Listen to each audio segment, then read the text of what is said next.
como é que ele estudou? O que ela achou nos arquivos pessoais dele?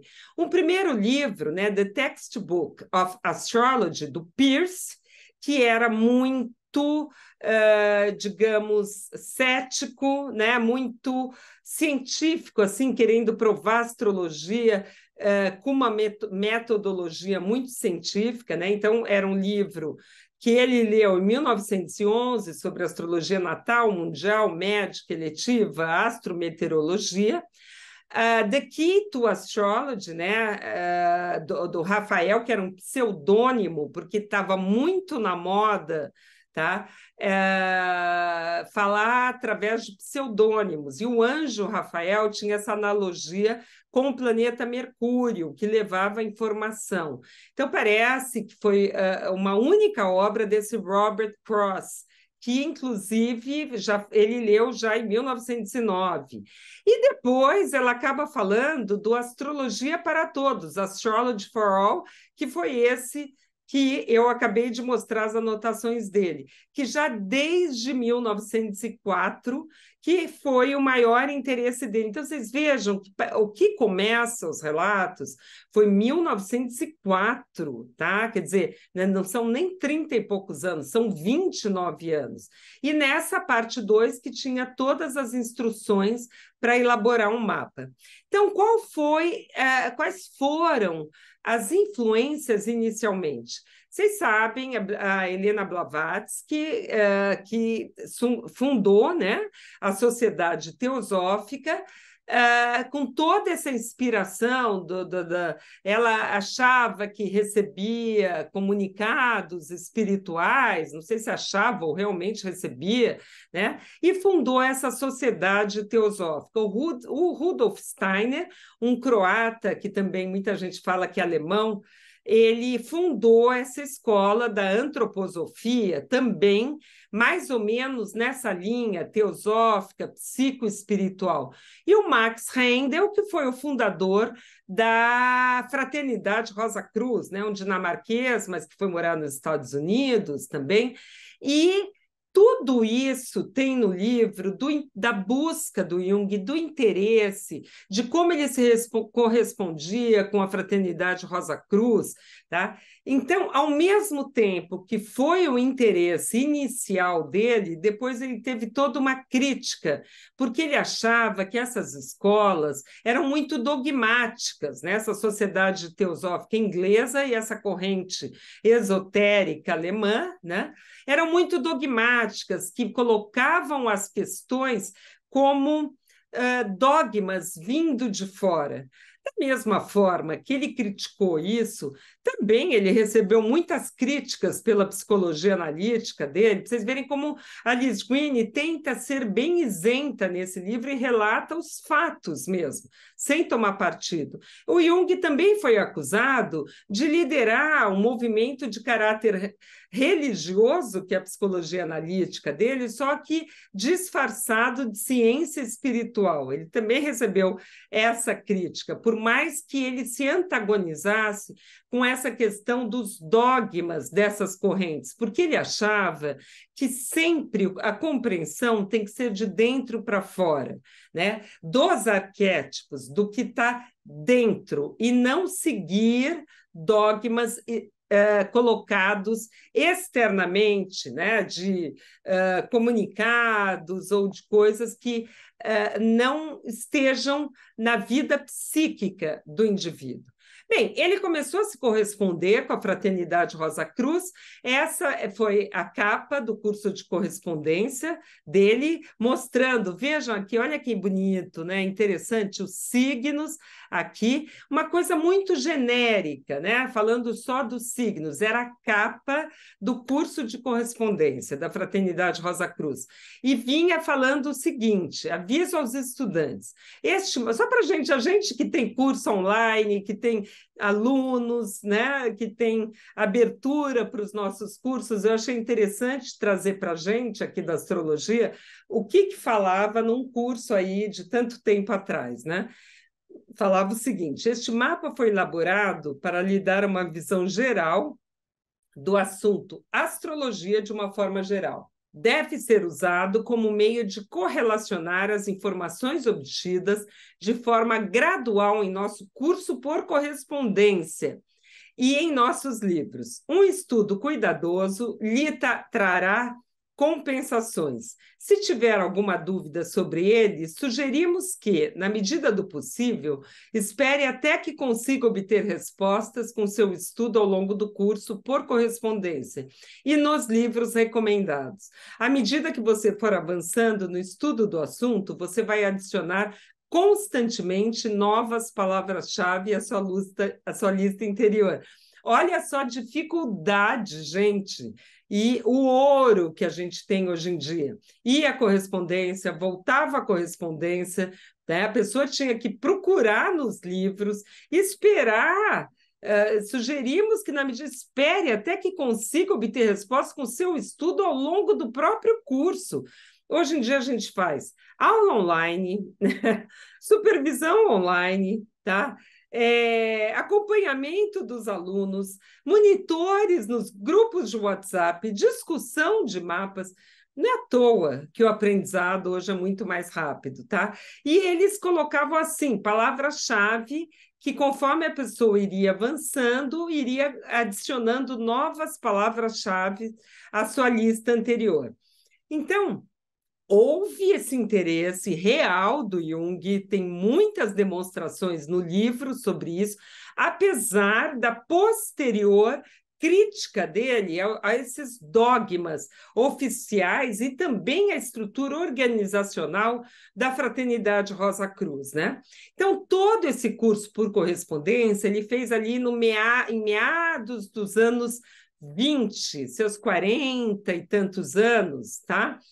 E o próprio Max Rendel, que é o fundador dessa Fraternidade Rosa Cruz, ele fala o seguinte, aberto a qualquer um que não estivesse envolvido com adivinhação ou comercialização de conhecimento espiritual. Eu achei isso fantástico também, porque mais de 100 anos depois, hoje em dia, a gente ainda se debate com essa incompreensão de que a astrologia é uma adivinhação, de gente que acha que é adivinhação, de próprios astrólogos que se colocam, principalmente os iniciantes, achando que pode adivinhar tudo, que nós vamos conseguir adivinhar as coisas através do mapa, tá?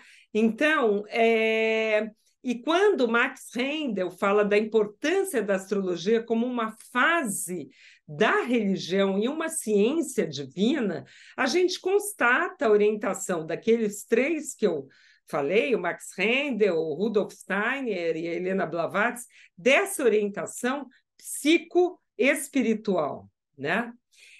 Aqui um outro exemplo, uma planilha de dados é isso que o Jung recebia da Fraternidade Rosa Cruz. Então, aqui tinha um nome em branco, mas que a gente sabe que era o mapa do Jung, né, para ele próprio preencher com seus dados. Quem fez esse mapa e essas anotações, dá para ver que foi um astrólogo americano, pela escolha dessa visão esotérica, mas como é que a gente sabe que era astrólogo americano? Pela data aqui, tá vendo? Põe primeiro o mês, e depois o dia e depois o ano. Quem escreve data assim são os americanos, não os ingleses, né? Europeus, brasileiros, enfim. Então, foi um astrólogo americano, quer dizer que também era tutor do curso, e foi essa escolha inicial do Jung dessa visão esotérica. Mas ainda dentro dessa visão esotérica, ele encontrava um certo acolhimento para esse entendimento mais psicológico ainda do que essa descrição de traços de caráter ou previsão de eventos, que isso sim, ele era bastante contra, tá? Ele não gostava, não é que era contra, ele não se afinava na visão psicológica dele. Então, ainda essa linha psicoespiritual foi a que mais inicialmente deu subsídios para ele. Depois ele foi se desligando também.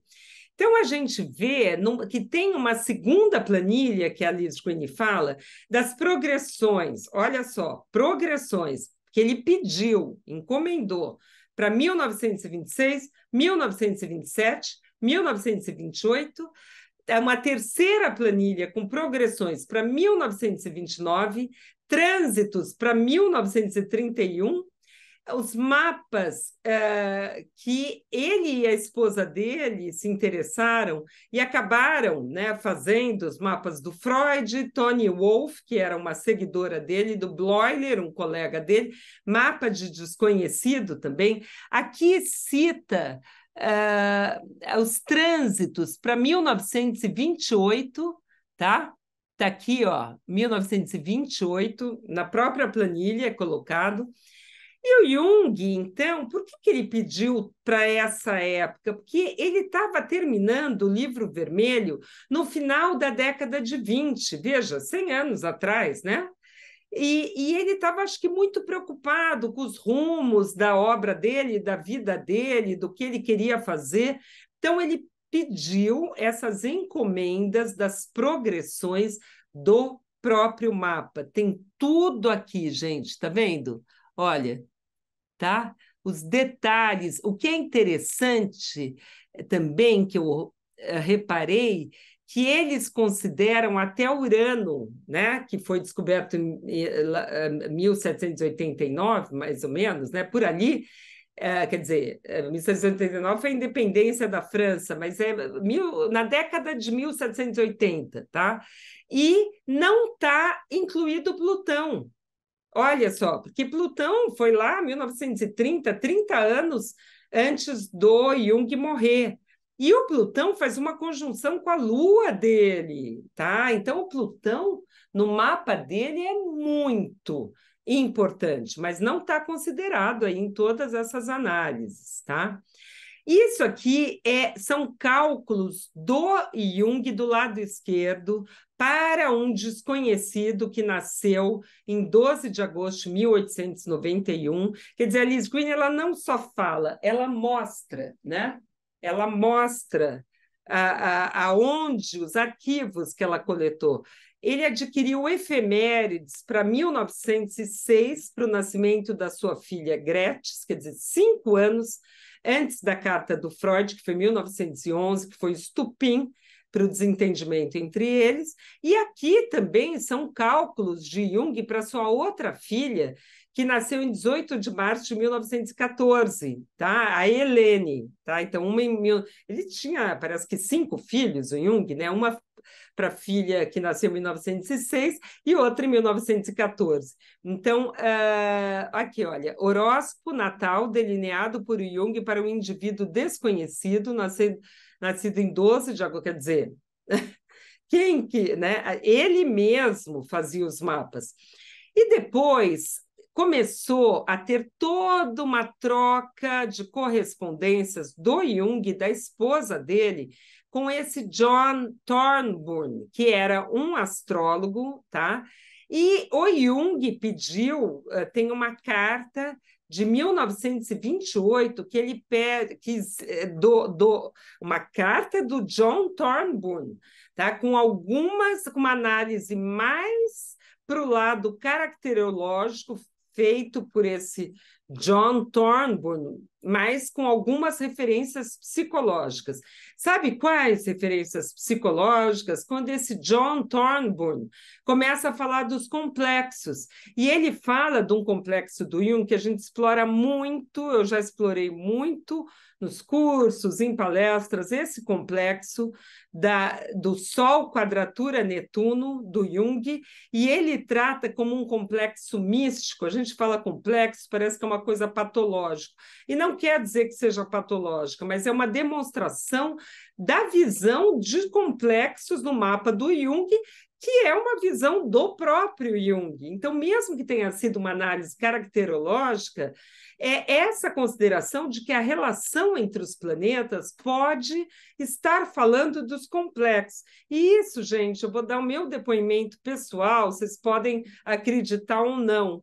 Quando eu comecei a fazer os meus cursos de especialização, lá em 2010, que eu comecei a estudar mais a fundo a questão correlacionando com a psicologia analítica, para mim foi óbvio concluir que a relação entre os planetas no mapa é o que o Jung chamou dos complexos, né? E comecei dali afora, e todos os meus alunos sabem disso, né? Que eu trato as configurações, os iódios, os T-squares e os aspectos entre os planetas exatamente como os complexos, tá? Do Jung, que são esse network inconsciente, essa rede inconsciente, eu acho que ajuda muito a gente entender o que está acontecendo dentro do indivíduo. E juro, foi a maior surpresa traduzindo esse livro agora, tá? 12 anos depois, e vendo que o Jung falava. Eu não tinha essa certeza, porque é como a gente vê na obra do Jung, não fica tão claro assim essas minúcias de como ele estudava e tratava a astrologia, que é exatamente a visão dele. Tem um capítulo sobre os complexos, né? Planetas e complexos. Então, eu falei, nossa, meu Deus, coroou toda a minha busca. Eu falei, sabe, a tribo mesmo, né? Encontrei uma ressonância, essa ressonância foi muito importante. Aqui ele fala o seguinte, tá? O John Thornburn falando do mapa do Jung. Temos aqui um Saturno forte, dignificado e poderosamente aspectado, sem aflições. Porque, gente, este Saturno, regente do ascendente, pela regência antiga, eles não falam muito do Urano com o Sol. Isso que eu acho interessante, e eu acho que esse Urano com o Sol fala muito do Jung. O Freud também tinha Urano com o Sol.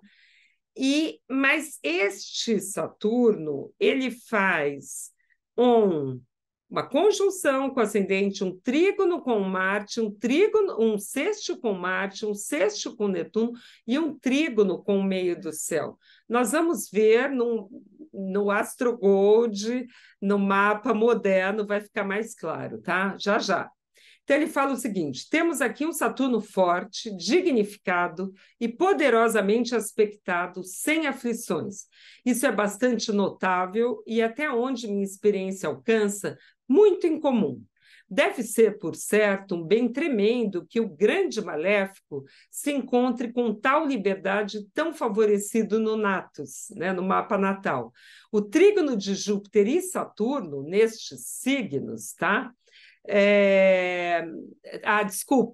Desculpem, é o trígono de Júpiter com Saturno, não com o meio do céu. O trígono de Júpiter e Saturno nestes signos, Libra e Aquário, respectivamente, Saturno em Aquário e Júpiter em Libra, é uma evidência muito forte do trabalho de uma vida realizado constantemente em nome da humanidade, em uma vida, em uma inquestionável orientação ética e religiosa. Então, essa foi uma interpretação do mapa do Jung por esse John Thornburn. Muito bem, está aqui então, agora dá para visualizar bem melhor o sextil do Saturno com Marte, tá? E o trígono não é conjunção com ascendente, tá? E ali naquele mapa a gente se confunde, desculpem, eu sei que não é, há muito tempo que eu trabalho com esse mapa, e o trígono do Saturno com o Júpiter. Então, forma aqui esta configuração altamente benéfica, estão vendo? Tá? E aí, o Jung, o próprio Jung, ele ficou muito encafifado com esse Saturno como planeta regente do mapa dele. Ele levou isso muito a sério. E ele mesmo falava sobre essa disposição sóbria, séria, pensativa, essa mente meditativa. E daí, no livro vermelho, ele explora muito mais isso, como Philemon, né? Que era como que um avatar para ele, e o Fênix, que era um mágico, né? Fazendo todas essas correlações com o Saturno. E é interessante porque um planeta conhecido como grande maléfico tenha sido esse guia criativo e positivo do trabalho de uma vida inteira, né? que é a própria ambiguidade do arquétipo do velho homem sábio, que está no livro vermelho dele. Então, ele numa carta para um autor americano em 1955, olha lá, já ele faleceu em 1961, né? Ou 1960? Agora fiquei com essa dúvida também, mas muito pouco antes dele falecer, ele fala o seguinte: o regente do meu nascimento, o velho Saturno, retardou o meu processo de maturação para tal extensão que tomei conhecimento de minhas próprias ideias somente no início da segunda metade da vida, ou seja, com 36 anos. Olha como ele trata a importância desse Saturno no mapa dele. E depois ele vai embora com uma série de explicações do Daimon como um supervisor. O Daimon é muito também explorado como um guia espiritual, um supervisor, o mestre da casa, um guia pessoal, guardião e planeta dominante no nascimento.